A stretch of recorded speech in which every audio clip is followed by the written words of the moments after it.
American Armored Personnel Carrier, M113, has earned the nickname Armored Taxi because it essentially shuttles soldiers to work, in this case, to front lines. But unlike city taxis, where the worst you might encounter is a traffic jam, the battlefield presents a slightly different scenario. Faster! Faster! These soldiers must be fast as the skies are deadly. Birds, a grim nickname for drones and FPV strike units, constantly buzz overhead, targeting and destroying anything that moves. Where's the position? Behind the blue house, through the yard, straight into the basement. Think this APC's armor can handle a hit from birds? The M113 has some pretty solid protection.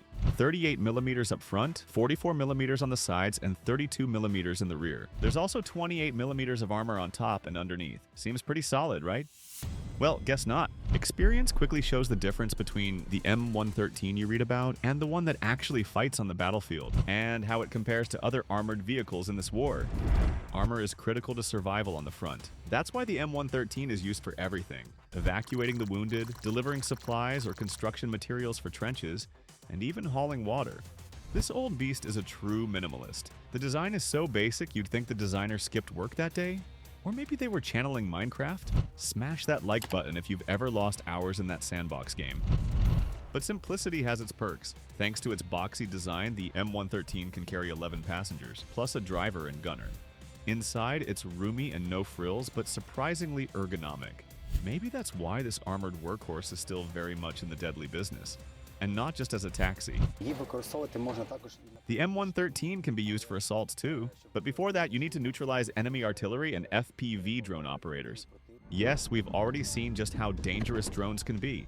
Telling the difference between a routine supply run or evacuation and an assault is pretty easy. During the former, an M113 pulls up to the position for just a few seconds.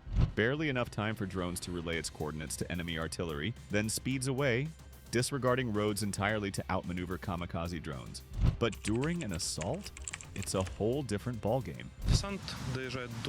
The troops get to the drop-off point, dismount, and then the fun begins. We call it karate. Karate, in this case, means the M113 slowly advances, laying down suppressive fire from the .50 caliber machine gun mounted on its roof, while assault troops disembark from the rear and follow, shielded by the vehicle. Now, let's be fair, Russians fleeing from this aren't cowards. When a hulking armored vehicle bearing down on you is spitting .50 caliber rounds, your legs just kind of take over. But let's keep it real. The M113, straight out of the 1960s, isn't exactly a Terminator. Look at this. Every inch of this M113 is pockmarked with bullet impacts. Here are the scars left by 7.62mm rounds. And these? Dents from 12.7mm bullets, the Russian equivalent of the .50 caliber. It's clear the M113 was under fire from all sides. This was no skirmish. It was a brutal ambush. But the gunner on the roof caught a lucky break. His turret's armor and the hatch behind him deflected the worst of it, while bullets ricocheted around him like popcorn. What's this hole here? These 3 holes are from a burst of 30mm cannon fire from a Russian BTR. Before we check out the damage inside from those 30mm shells, let's clarify something. The 44mm armor on the sides of the M113, meant to protect the vehicle's upper body, can handle heavy machine gun fire, shrapnel from 152mm shells, and a mortar blast. But it's not designed to withstand direct hits from a 30mm cannon. And let's not forget, even .50 caliber fire can pose a threat if fired at close range and at the right angle. That's why mobility is critical for armored vehicles in combat. A moving target is much harder to hit, especially when your enemy is also under fire. Strangely, even after hitting a landmine, this M113 kept going. Its tracks and rollers remained intact. Not even an anti-tank guided missile stopped it, as the projectile narrowly missed. The crew was lucky. But at some point, this M113 did come to a halt. So what happened? The answer lies inside. One of the 3 30mm shells pierced the side, hit the engine, and exited the other side. Oh, and the engine compartment partition slammed into my balls while I was firing. No doubt this guy has balls of steel. But what if instead of the M113, his ride was the BTR-82A, its sleeker, more modern Russian competitor? Why the BTR-82A, you ask? First, it became one of the Russian army's primary fighting vehicles during the invasion of Ukraine. Second, Ukrainian forces have hands-on experience with captured BTR-82As, secured during the 2022 counteroffensive. they've had plenty of time to assess its capabilities. And third, that 30mm cannon of the BTR-82A was responsible for putting those holes in the M113's armor. So, let's dive in. If you compare it with older BTR models, this one is much better. If you enjoy our video, hit subscribe to watch more impressive stories straight from the front lines. The Soviet-era BTR-80 was introduced in 1985, but the BTR-82A rolled out in 2011, making it nearly 50 years younger than the M113. It also has some distinct differences from its American counterpart. 50 years, enough time to go from rookie to grandparent? Maybe the BTR-82A's crowning modern feature is the side hatches, located between the second and third axles. Let's hear from the troops. The side exit, complete nonsense. You dismount and get shot immediately. And carrying the wounded through those side hatches? Practically impossible. But then again, Soviet and Russian commanders never seemed too concerned about soldier survival. Evacuating the injured wasn't exactly a priority. My mouth waters when I see an M113 or a Bradley because they've got a rear ramp. American design philosophy prioritizes soldier protection. That's why infantry vehicles like the M113 have rear hatches or hydraulically powered ramps. These allow soldiers in full gear to dismount quickly and safely, using the vehicle's body as cover. In emergencies, evacuating the wounded is faster and far more efficient. A rear ramp is a big plus. The hatch opens, the troops get out, and the M113 is gone. On a BTR, it's a different story. By the time you turn it around and open the hatches, you've lost precious seconds. Turning the BTR around takes forever. The M113? It can pivot on the spot. So when it comes to usability and safety, the M113 still holds its ground, leaving the BTR-82A in the dust. Point for the Americans. But what about the BTR-82A's size and weight? At nearly 16 tons, you might think this beast is built for carrying more troops into battle or boasts heavier armor. Let's unpack that idea. You can squeeze in about 8 soldiers, but it's a struggle if they're in modern tactical gear with weapons and extra ammo. In Bakhmut, we usually fit 6. Inside, it's a sardine can. Soldiers sit back to back, which experienced commanders see as a huge flaw. Why? Because visual contact is critical before an assault. It builds team cohesion and lets the squad leader assess everyone's condition. Sitting back to back makes that impossible. Here's an eyebrow-raising fact. Even Russian soldiers avoid riding inside the BTR-82A. Why? It's not just the cramped space. Many consider sitting on the armor outside safer, because the vehicle's actual armor is laughably thin. The armor? Practically non-existent. It'll stop 5.45mm rounds, maybe 7.62, but 12.7mm? Forget it. It'll punch in one side and out the other. This lack of protection explains why Russian forces have suffered heavy losses of BTR-82As, forcing them to pull older models like the BTR-80, BTR-70, and even the ancient BTR-50 out of storage. These relics share the same glaring weakness: inadequate armor.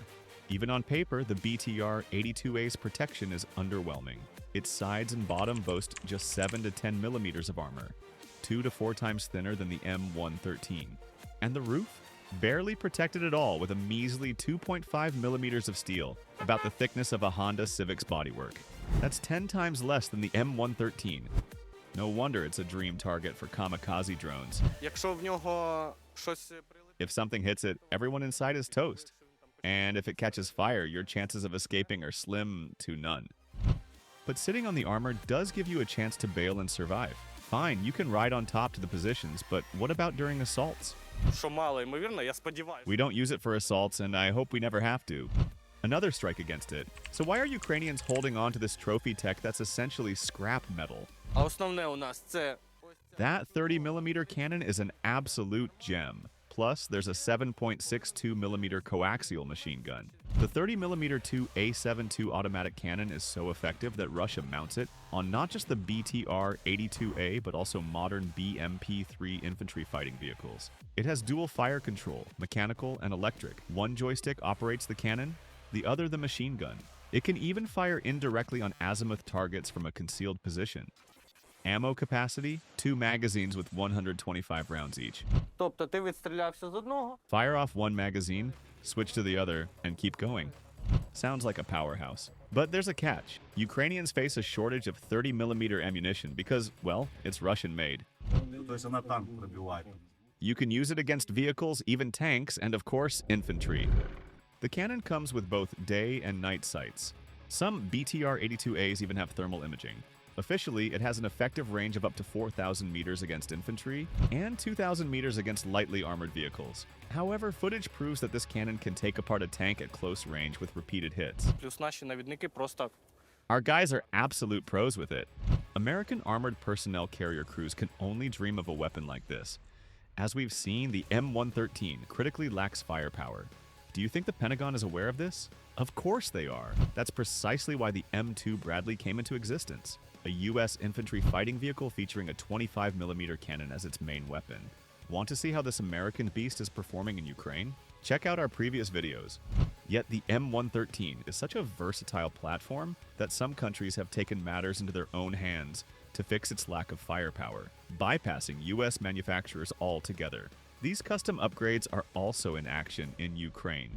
Take the YPR-765, the Dutch spin on the M113. It either comes armed with a 50 caliber machine gun controlled remotely, or a 25mm Oerlikon cannon mounted in a turret. These machines have already made their mark on the battlefield. Just look at these wild cannons tearing through enemy positions. Perfect for a pre-assault warm-up. The Dutch version boasts an upgraded radiator and turbocharger. Its crew includes a driver, commander, and gunner, while the troop compartment is laid out similarly to the base M113. Most YPR-765s were built under license in the Netherlands by DF, a company well known for its durable trucks. Other YPR variants include reconnaissance vehicles, engineering units, ambulances, anti-tank platforms, riot control vehicles, and even a mortar turret with room for 120mm shells inside. Impressive, but has this versatility compromised its armor? Let's ask the soldier whose YPR-765 hit a mine in this footage.